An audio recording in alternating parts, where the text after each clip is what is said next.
And Scalar454 here. Welcome back to the channel. In today's video, we are making a water feature using Woodland Scenics Realistic Water, so stay tuned.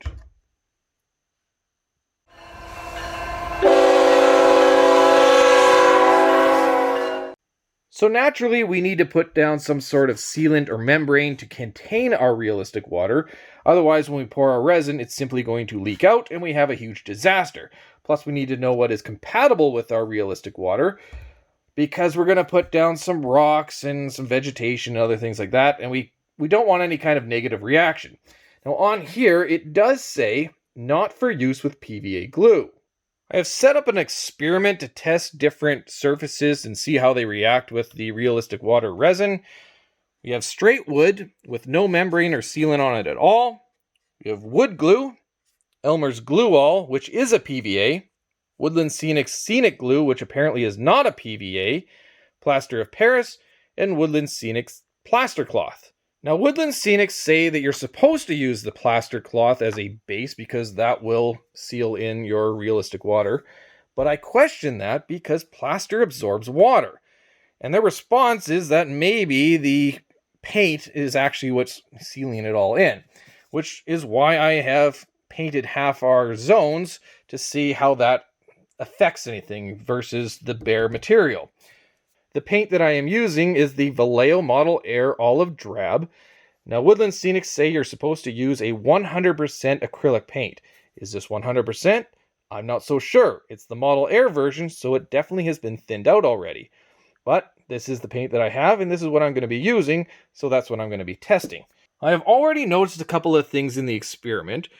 The wood glue dries with a yellow tinge, which I completely expected. And I don't like that because once you're putting down your rocks in other terrain, having that yellow stain to it would not be good. Though it does paint very nicely. The Elmer's Glue All, it dries completely flat, almost invisible, and the paint sticks to it pretty well. The Woodland Scenics Scenic Glue, it has more of a glossy finish, even though it says clear matte finish, but you can see the difference. That is much shinier, but I have to say the paint adheres to it really well. The plasters, I'm wondering if there's even a difference between the two plasters at all, which is why I'm doing this test. Looking at the results, the straight wood with no sealant, I expected the resin to soak into the wood a little bit because wood is a very porous material, but I see no visual indication of that at all. I did get a bubble that happened right off the bat, and I read that you're supposed to just leave it and it will go away. Obviously, it did not. Now, I have seen videos where people put a blowtorch to the bubbles and they disappear, but I've also read that you're not supposed to use heat with the realistic water, so I'm not really sure what to do about that. The wood glue, there's nothing really wrong with how everything dried and poured and all that stuff, but you can still see that yellowish tinge underneath, so I'm not a big fan of that. The Elmer's Glue All, well, one thing I should note right off the bat is after about 6 hours, all of these were, I guess, dry enough to touch just a little bit, whereas the Elmer's Glue All was still wet. You can also see some major cracking in the resin right here, and if you look at the paint, there's also some weird things going on in there. So when they say don't use a PVA, don't use a PVA. It is not good. The Woodland Scenic Glue, I see no issues whatsoever. There's no cloudiness in the resin, no cracks. There's no weird reactions with the paint. It seems to act well as a sealant, so, A+ for me. The plasters, they both seal the resin in just fine, so there isn't a whole lot of difference, with the exception of the finish. Now, if you've noticed, there is a ripple effect on all of the examples, and that's because even though the resin is supposed to be self-leveling, it has taken the texture of the wood. And now that might be because this is only a 1/16 of an inch deep, and I imagine the deeper you go, the less of an issue that is. But the plaster cloth has definitely taken that texture and that bumpiness more than the plaster of Paris, which I could get a little bit smoother. And again, that might not be an issue the deeper you go, but if you're doing something shallow, that is something to consider. Now lastly, I did an example just to see how dark of a tint actually shows up, because all of this resin did include some of this murky water tint, a few drops of that, and you don't really see it. And it does say the deeper you go, the more it shows up, and this is being only 1/16 of an inch, you can barely tell at all. So I added in this little cup a drop of this olive drab, and that is what shows up here. So if you are going to be using some very shallow streams and you want the water to be murky, you're going to need to add a lot more of your tint to it. Based on the results of that test, I'm going to use scenic glue as my sealant. I'll try to lay down a really thin layer down here, and then I'll goop it up a little bit on these edges, let it come up the sides a bit. Also make sure I get some in here, and then once that dries, I can paint it up.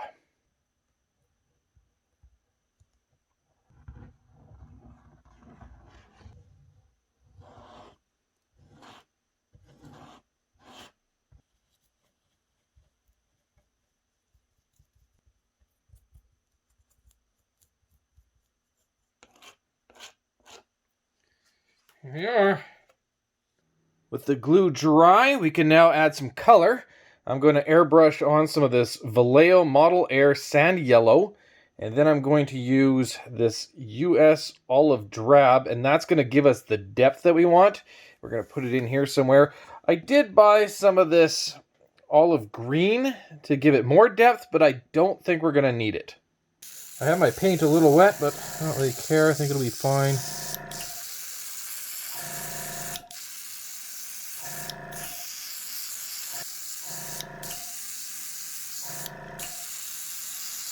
In hindsight, I should have put my first layer on with a brush using straight paint. It looks like there's a little bit of reaction going on with the glue because I used this airbrush thinner. I should have known, but whatever. So I'm going to go over it once more, this time with a brush and straight paint.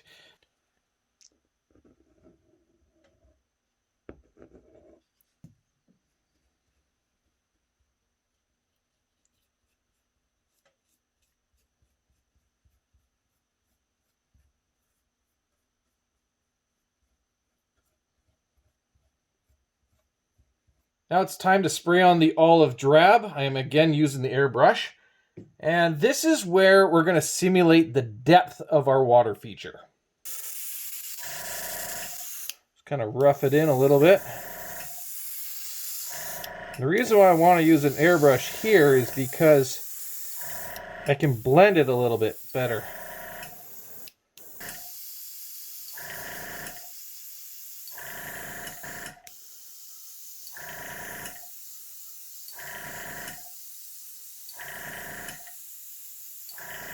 So that's looking pretty good. I was concerned that maybe I went a little bit too dark in here, but I'd rather go too dark than too light. But I think we're going to be okay. And if anything, if I have to, I can go over it a little bit with some of that tan color just to brighten it up. But I think it's fine. I can now glue in the concrete pads for the bridge, which you can see I have painted and weathered. I put a little bit of that olivey color on the bottom there just to simulate that the water is, you know, kind of murky and it's staining the concrete. I did the same thing for the culverts, which you can see. But I think that's looking pretty decent, and it should look pretty interesting once the water goes down. But once those are glued in, I can then put in the rocks and you know, sticks and whatever kind of crap we're going to put along the shoreline, and then it'll be time to pour.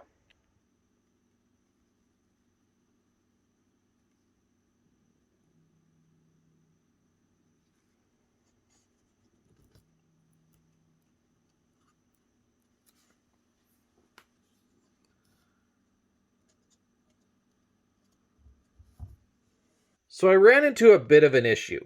The opposite side culvert has warped and twisted and completely deformed, and I assume that's because of the scenic glue and water mixture that I was using, which is about 3-to-1, and I used that to apply the ground cover around it, and I guess it soaked in and caused all kinds of problems. Now I did do an experiment to make sure that the realistic water didn't have any negative effects to the 3D printed resin part, and as you can see, there are no issues at all, which is encouraging. I went ahead and remade the culverts, though these ones I did spray with a matte clear coat finish prior to painting in hopes to repel any moisture. Though I am going to try to salvage this one, and I'm just going to force in some straight glue and then use some ground cover around there really carefully. And if it all works out without doing any kind of damage to it, I will continue on with the rest of the ground cover.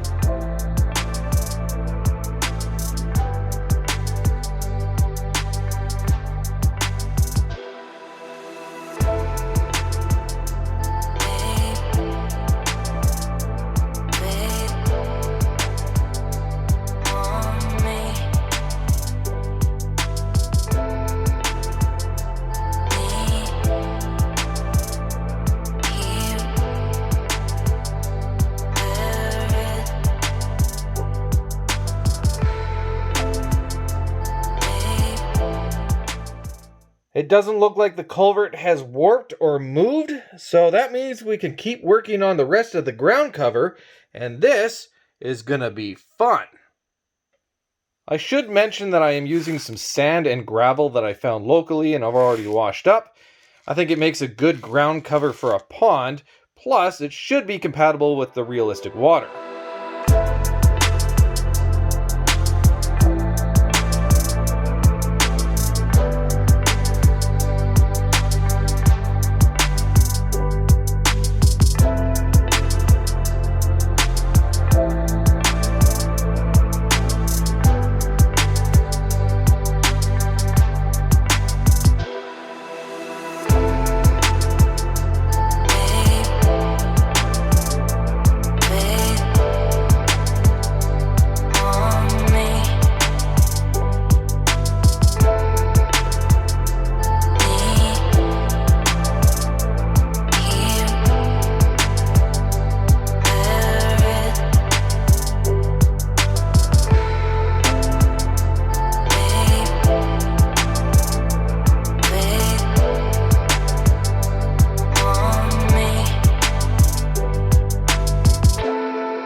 I let everything dry overnight. It's looking really good.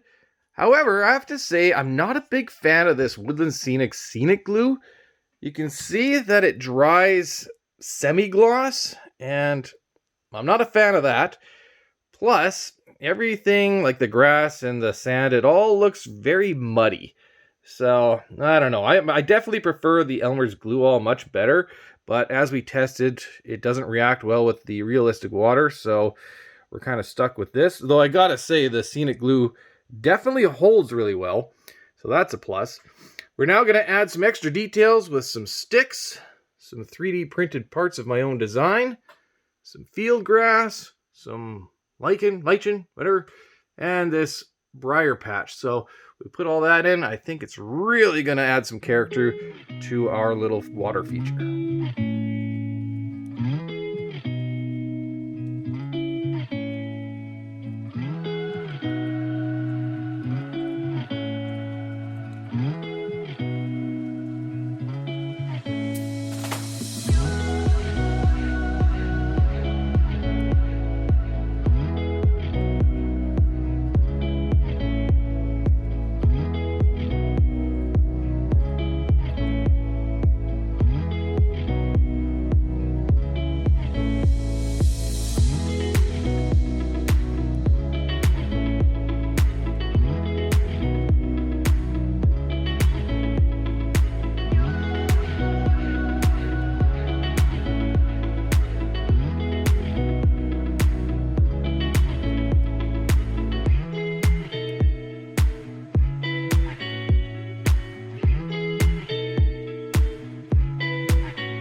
It's coming along nicely.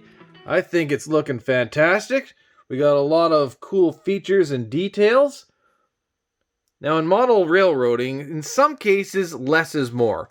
And when it comes to the field grass, I don't think that applies. I think you need to actually commit to adding more and more of it to really make it look natural. And honestly, in my case, I think I should probably put a little bit more in there.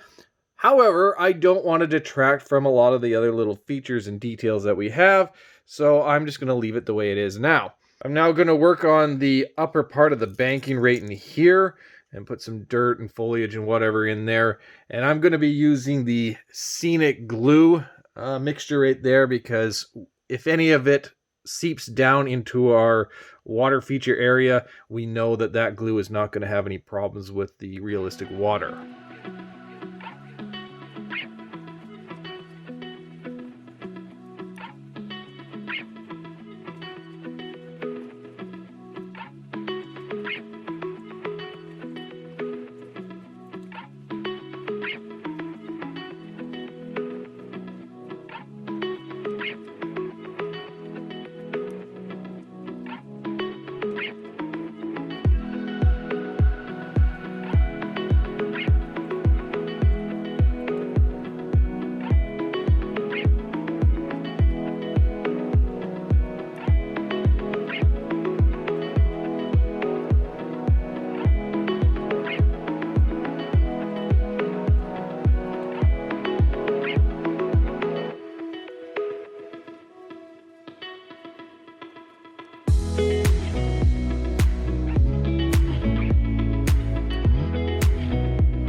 With our ground cover completed, we can now move on to putting up a barrier which is required for containing the realistic water.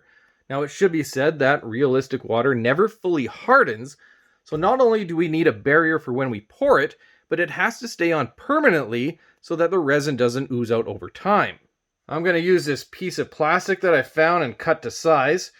I'm going to use the Scenic glue along this edge right here to act like a sealant.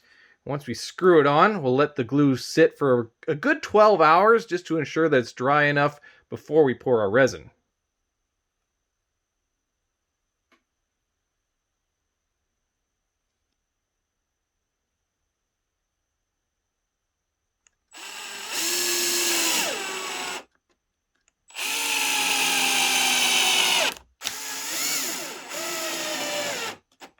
I need more in these two corners right here.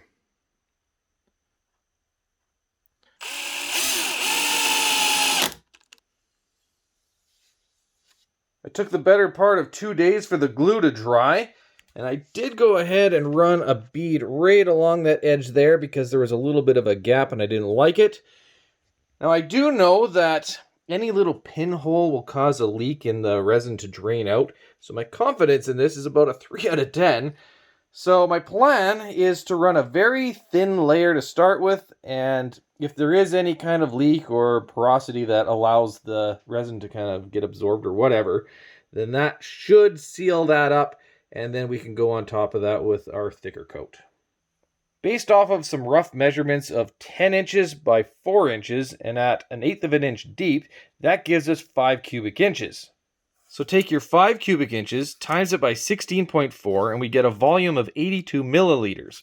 Now, I've already marked the cup to make it easy to pour into, and that's what's great about this realistic water, is it's ready to go out of the bottle. There's no mixing required, nothing. You can pour it straight out of the bottle. It's great.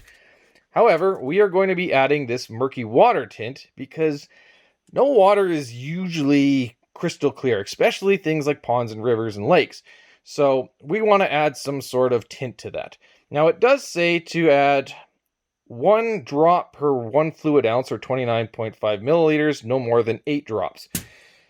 So we have 1 drop per 29.5 milliliters. That equates to 3 drops per 82, with a maximum from 8 drops per 29.5 equates to 22 drops per 82. I will show you that 3 drops does virtually nothing. So I expect us to be somewhere in the 8 to 16 drops to get a tint that we are going to like. We'll begin our pour. Now there is an odor to this, so I do recommend a mask and obviously some gloves.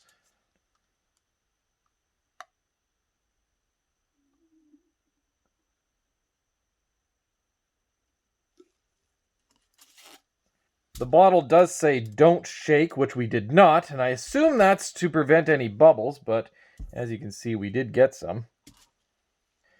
Now we'll do the water tint. Like I said, we'll start with 3 drops. 1, 2, 3.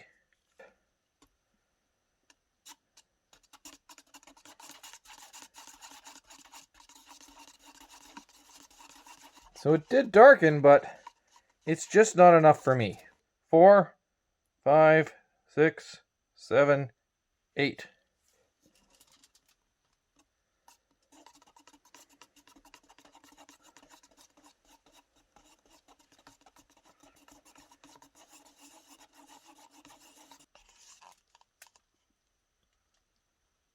Yeah, it's getting darker, but I do think it needs to go darker than that. 9, 10,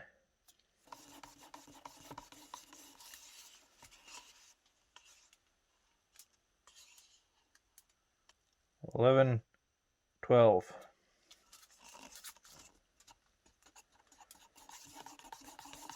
See what it looks like. Not too bad.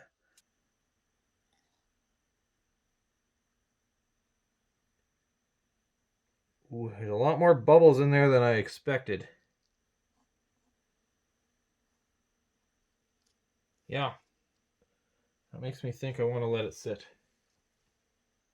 So I tried to work out the bubbles in the cup, and also I let it sit for about 15 minutes. It's a lot better, so we'll continue pouring.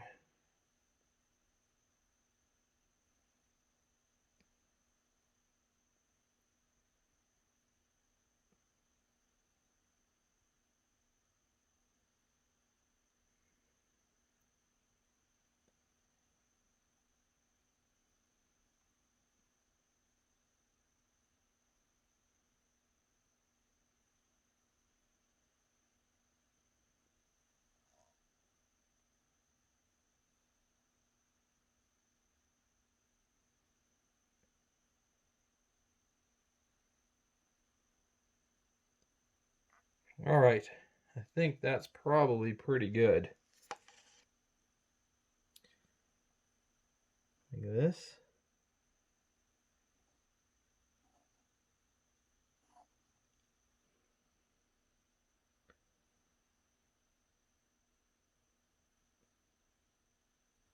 Some early observations.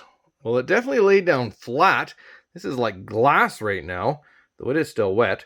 I should not have put this field grass next to this barrier. As you can see, it kind of glooped up a bit. That kind of stinks, but I don't think I can fix it. Oh well.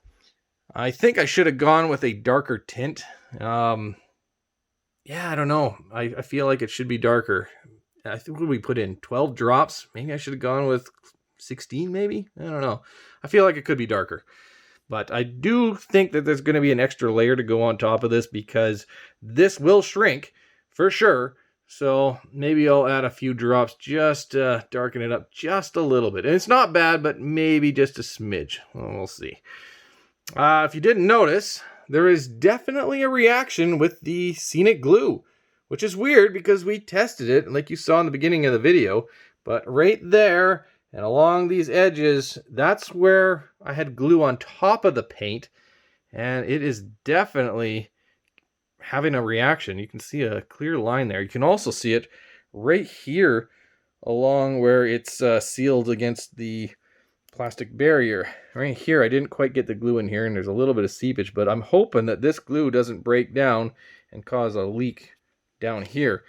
So I will be putting some tin foil or wax paper down below the layout just to be sure, just in case it does leak. But so far it still looks pretty good, but we'll keep an eye on it.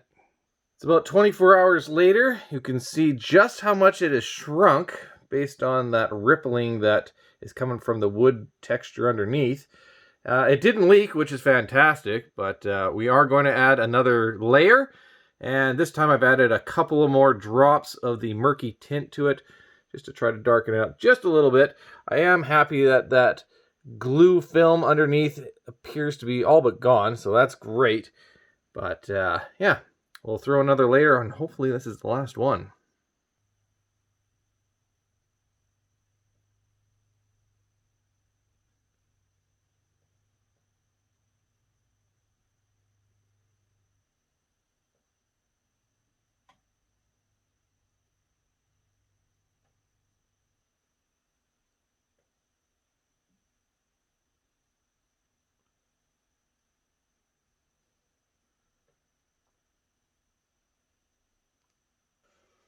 Suck some of these bubbles out.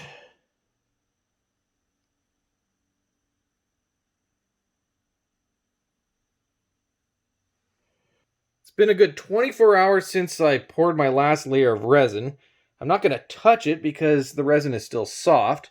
How long does it take to fully cure? Well, they say a minimum of 24 hours, but it depends. Things like temperature, humidity, the size of your water feature. Obviously, the more resin you pour, the longer it's going to take to dry. But I say, play it safe. You don't want to come down and poke it with your finger and all of a sudden you leave a big fingerprint in there. So I would give it a couple of days.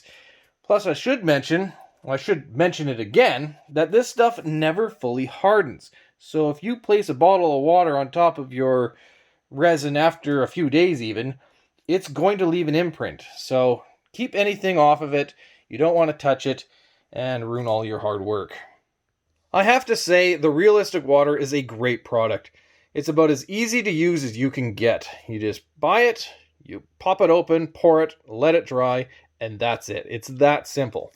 I do recommend getting a water tint of your choice. They offer many different colors. They actually give you way too much, considering you're only putting drops in. Like, I'm never going to use that much, but whatever. It's a great idea because water does have different colors to it, and I do think that it makes a difference. You can see it does create a fogginess to it, which is what I want. I definitely did not want a crystal clear water because, like I mentioned earlier, you're not going to find too much water that's crystal clear. I only used about not even half a bottle, so they give you plenty in there. In fact, I still have plenty more in this cup in case I need it, which makes me wonder, do I apply another coat? I don't know. It's pretty good the way it is. Maybe it could be a fraction deeper, but I don't know if I can get it that much more. I do really like the way it is now, but I don't know. It's a risk to keep pouring on and on. I should also say that the darkness of it will show up more and more the deeper you get, so just be aware of that. The Scenic Glue, you have to say it is a good product for your ground cover. We know that it is compatible with the Realistic Water. It did have some issues on the first layer, but it dried up and cleared itself up, so that's good. It did work as a sealant, and it does hold really well, so there might be better products, but it does work well, and it's certainly a lot better than PVA. So if you found this video useful, or if you liked it, please leave a thumbs up, subscribe, and as always, thanks for watching.